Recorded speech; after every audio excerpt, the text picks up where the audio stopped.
Hello friends, स्वागत है आपका मेरे यूट्यूब चैनल में। तो चलिए फ्रेंड्स शुरू करते हैं आज का चैप्टर।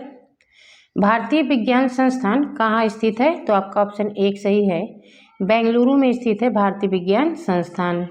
भारतीय विज्ञान संस्थान IISc Indian institute of science, इसके संस्थापक हैं जमशेदजी नसरवानजी टाटा और इसकी स्थापना हुई थी 27 मई 1909 को। भारतीय विज्ञान संस्थान के प्रथम निदेशक थे मॉरिस ट्रावर्स थे इसके प्रथम निदेशक, और इसके प्रथम भारतीय निदेशक थे CV रमन जी। वर्तमान में भारतीय विज्ञान संस्थान के निदेशक हैं गोविंदन रंगराजन, वर्तमान में इसके निदेशक हैं। तो ये संपूर्ण जानकारी फ्रेंड्स भारतीय विज्ञान संस्थान की। कल्याण सोना किस फसल की एक किस्म है? तो आपका ऑप्शन 1 सही है, गेहूं फसल की एक प्रजाति है कल्याण सोना। भारत की प्रमुख खाद्यान्न फसल कौन सी है? तो आपका ऑप्शन 2 सही है, चावल भारत की प्रमुख खाद्यान्न फसल है। इसकी कुछ महत्वपूर्ण जानकारी फ्रेंड्स देखते हैं। भारत में खाद्यान्नों के अंतर्गत आने वाले कुल क्षेत्र के 47% भाग पर चावल की खेती की जाती है और भारत विश्व का 21.7% चावल उत्पादन करता है। इस तरह भारत विश्व का दूसरा स्थान प्राप्त करता है चावल के उत्पादन में और प्रथम स्थान पर चीन है। अब बात करते हैं भारत में सर्वाधिक चावल उत्पादक राज्य पश्चिम बंगाल की, जहां पर सर्वाधिक चावल उत्पादन होता है पश्चिम बंगाल में। भारत में चावल की खेती के अंतर्गत सर्वाधिक क्षेत्र किस राज्य में पाया जाता है? इसके पहले हमने फ्रेंड देखा कि चावल का उत्पादक राज्य पश्चिम बंगाल है, परंतु अब यहाँ पे ये पूछ रहा है कि सर्वाधिक क्षेत्र किस राज्य में पाया जाता है। तो आपका ऑप्शन 4 सही है, उत्तर प्रदेश राज्य में सर्वाधिक क्षेत्र पाया जाता है। कैसे? तो देखते हैं। उत्तर प्रदेश राज्य में 5.86 मिलियन हेक्टेयर पर चावल की खेती की जाती है, परंतु पश्चिम बंगाल में 5.46 मिलियन हेक्टेयर पर चावल की खेती होती है। भारत में गेहूं के उत्पादन में किस राज्य का प्रथम स्थान है? तो गेहूं के उत्पादन में प्रथम स्थान है उत्तर प्रदेश राज्य का। गेहूं के उत्पादन में भारत में गेहूं के उत्पादन में उत्तर प्रदेश प्रथम स्थान रखता है, परंतु प्रति हेक्टेयर की बात करें तो उसके उत्पादन में पंजाब का प्रथम स्थान है। यह आपको याद रखना है कि अगर देश में राज्य की बात हो रही है तो उत्तर प्रदेश है, लेकिन अगर बात प्रति हेक्टेयर उत्पादन की हो तो उसमें पंजाब प्रथम स्थान रखता है गेहूं के उत्पादन में। अब देखते हैं भारत की कृषि में भारत के कुल क्षेत्र का लगभग 51% भाग पर कृषि होती है। अभी हमने देखा फ्रेंड्स कि 47% भाग, भारत की कुल कृषि भाग कितना है? 51%, जिसके 47% हिस्से पर सिर्फ चावल की खेती होती है। 4% भाग पर चारागाह है, 21% भूमि पर वन है और 24% भूमि बंजर तथा बिना उपयोग की है भारत के कुल क्षेत्रफल की। कृषि को किस संविधान की सूची में रखा गया है? तो कृषि राज्य सूची का विषय है, जिसका उल्लेख संविधान की 7वीं अनुसूची के प्रविष्टि 14 में है। राष्ट्रीय कृषक आयोग NFC ने 4 अक्टूबर 2006 ईस्वी को एक सिफारिश प्रस्तुत की थी, कृषि को राज्य सूची से हटाकर समवर्ती सूची में लाया जाए। सन 1947 में जब भारत में पहले मंत्रिमंडल की स्थापना हुई, उस समय कृषि और खाद्य मंत्री थे डॉक्टर राजेंद्र प्रसाद, कृषि और खाद्य मंत्री थे। यह बात हो चली फ्रेंड्स भारत की कृषि की। अब देखते हैं फसलों की। तो नकदी फसल किसे कहते हैं? तो यह वह फसल होती है जो व्यापार के उद्देश्य से किसानों द्वारा की जाती है, उसे हम कहते हैं नकदी फसल।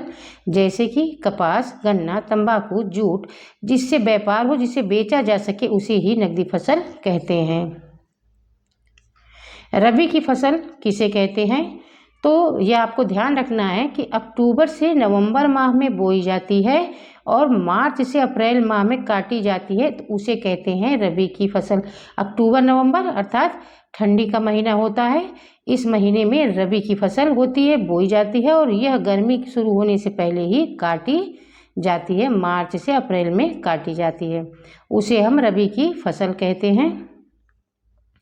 जिसमें आपका गेहूं, जौ, चना, मटर, सरसों, राई इत्यादि मिलते हैं रबी की फसल में। खरीफ की फसल की तो यह जून से जुलाई माह में बोई जाती है और नवंबर दिसंबर में काट ली जाती है। जून से जुलाई अर्थात गर्मी में बोई जाती है और ठंडी शुरू होते होते इसे काट ली जाती है। इसे कहते हैं खरीफ की फसल, जिसमें आते हैं आपके गन्ना, धान, तिलहन, कपास, ज्वार, बाजरा, मक्का, तिल इत्यादि खरीफ की फसल में आते हैं।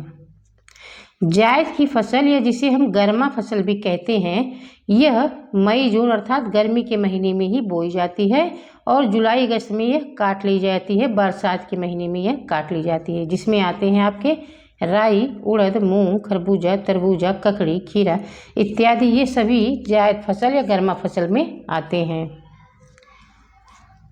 हरित क्रांति का संबंध किससे है? इनमें से किससे है हरित क्रांति का उद्देश्य? तो आपका ऑप्शन 4 सही है। खाद्यान्न उत्पादन से संबंध है हरित क्रांति का। तो देखते हैं हरित क्रांति के विषय में। तो हरित क्रांति के जनक थे डॉक्टर MS स्वामीनाथन। हरित क्रांति के जनक। भारत में हरित क्रांति की शुरुआत हुई थी 1967 से 68 ईस्वी में और द्वितीय हरित क्रांति की शुरुआत हुई थी 83 से 84 ईस्वी में। हरित क्रांति का सबसे अधिक प्रभाव किस फसल पे पड़ा था? तो वह था गेहूं और चावल की कृषि पर पड़ा था हरित क्रांति का सबसे अधिक प्रभाव। तिलहन प्रौद्योगिकी की मिशन की स्थापना कब हुई थी? तो आपका ऑप्शन 1 सही है। सन 1986 को तिलहन प्रौद्योगिकी मिशन की स्थापना हुई। जैविक खेती करने वाला भारत का प्रथम राज्य कौन सा है? तो आपका ऑप्शन 4 सही है। सिक्किम भारत का प्रथम राज्य है जैविक खेती करने वाला। भारत में सर्वाधिक रेशम उत्पादन करने वाला राज्य कौन सा है?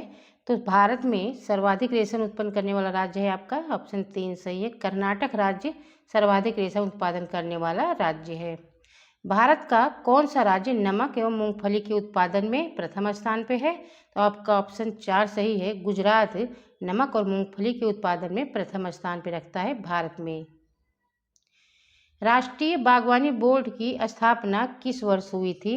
तो राष्ट्रीय बागवानी बोर्ड की स्थापना हुई थी फ्रेंड्स 1984 ईस्वी को बागवानी बोर्ड की स्थापना हुई थी। भारत के किस राज्य में कहवा, रबड़ तथा तंबाकू की कृषि की जाती है? इन तीनों की ही खेती की जाती है भारत के किस राज्य में? तो आपका ऑप्शन 3 सही है। कर्नाटक में कहवा, रबड़ तथा तंबाकू की खेती की जाती है। भारतीय चाय बोर्ड का मुख्यालय कहाँ पर स्थित है? तो वह है आपका ऑप्शन 4 सही है। कोलकाता में स्थित है भारतीय चाय बोर्ड का मुख्यालय। चलिए फिर चाय से महत्वपूर्ण कुछ जानकारी लेते हैं। भारत के गवर्नर जनरल लॉर्ड बैंकिंग ने सन 1834 में चाय की परंपरा की शुरुआत की थी भारत में और उसी समय भारत में प्रथम समय चाय का बागान स्थापित हुआ असम राज्य में 1835 ईस्वी में। टी बोर्ड इंडिया की उत्पत्ति हुई 1903 में, जिसे कहें भारतीय चाय उपकर बाजार की शुरुआत हुई थी। टी बोर्ड इंडिया की उत्पत्ति वर्ष 1903 के तहत। 1 अप्रैल 1954 को चाय अधिनियम पास किया गया 1953 द्वारा स्थापित किया गया 1 अप्रैल 1954 को। चाय फ्रेंड्स 3 प्रकार की होती है, काली चाय, हरी चाय और गट्टी चाय। और चाय को हिंदी में क्या कहते हैं? दुग्ध जल मिश्रित शर्करा युक्त पर्वतीय ब्यूटी, इसे हिंदी में कहते हैं। भारत का सबसे बड़ा सोयाबीन उत्पादक राज्य कौन सा है? तो आपका ऑप्शन 2 सही है। महाराष्ट्र सबसे बड़ा सोयाबीन उत्पादक राज्य है भारत में। भारत में सबसे बड़ा मसाला उत्पादक राज्य कौन सा है? तो आपका ऑप्शन 2 सही है। मध्य प्रदेश सबसे बड़ा मसाला उत्पादक राज्य है भारत में। सरसों का पौधा क्या द्विबीजपत्री है या एक बीजपत्री है? तो फ्रेंड्स इसे देखते हैं। सरसों का पौधा, जिसे वैज्ञानिक रूप से कहते हैं ब्रेसिका जानसिया के नाम से जाना जाता है सरसों का पौधा, और यह द्विबीजपत्री पौधों में आता है। तो चलिए देखते हैं एक बीजपत्री और द्विबीजपत्री पौधों के कुछ उदाहरण, जिसमें एक बीजपत्री जिसके पौधों को मोनोकाट बीजों के उदाहरण से शुरू करते हैं, जिसके अंतर्गत एक बीजपत्री के पौधे आते हैं मोनोकाट बीजों में। भुट्टा, गेहूँ, मक्का, जौ, आर्किड, लिली, चावल, अदरक, नारियल, डैफोडिल, केले जैसे फूल, फल, यह सभी आते हैं। तो एक बीजपत्री और द्विबीजपत्री में आप देखेंगे कि एक बीजपत्री में कितने,